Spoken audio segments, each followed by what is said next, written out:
اعوذ باللہ من الشیطان الرجیم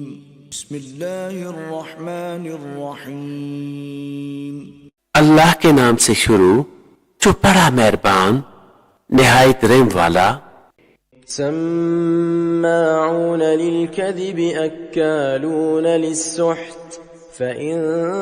جاءوك فاحكم بينهم أو أعرض عنهم وإن تعرض عنهم فلن يضروك شيئا وإن حكمت فاحكم بينهم بالقسط إن الله يحب المقسطين۔ بڑے جھوٹ سننے والے بڑے حرام خور، تو اگر تمہارے حضور حاضر ہوں تو ان میں فیصلہ فرماؤ یا ان سے منہ پھیر لو، اور اگر تم ان سے منہ پھیر لوگے تو وہ تمہارا کچھ نہ بگاڑیں گے، اور اگر ان میں فیصلہ فرماؤ تو انصاف سے فیصلہ کرو، بے شک انصاف والے اللہ کو پسند ہیں۔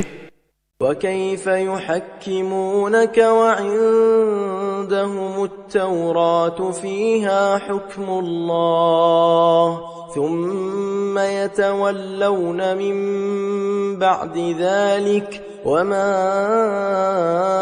أولئك بالمؤمنين۔ اور وہ تم سے کیوں کر فیصلہ چاہیں گے حالانکہ ان کے پاس توریت ہے جس میں اللہ کا حکم موجود ہے، بے ہما یعنی اسی کے باوجود اسی سے منہ پھیرتے ہیں اور وہ ایمان لانے والے نہیں۔ إنا أنزلنا التوراة فيها هدى ونور يحكم بها النبيون الذين أسلموا للذين هادوا والربانيون والأحبار بما استحفظوا من كتاب الله وكانوا عليه شهداء فلا تخشوا الناس واخشوني ولا تشتروا بآياتي ثمنا قليلا ومن لم يحكم بما أنزل الله فأولئك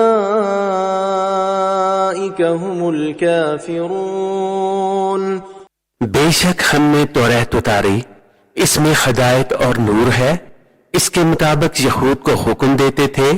ہمارے فرما بردار نبی اور عالم اور فقہ کہ ان سے کتاب اللہ کی حفاظت چاہی گئی تھی اور وہ اس پر گواہ تھے، تو لوگوں سے خوف نہ کرو اور مجھ سے ڈرو اور میری آیتوں کے بدلے ذلیل قیمت نہ لو، اور جو اللہ کے اتارے پر حکم نہ کرے وہی لوگ کافر ہیں۔ صدق اللہ العظیم۔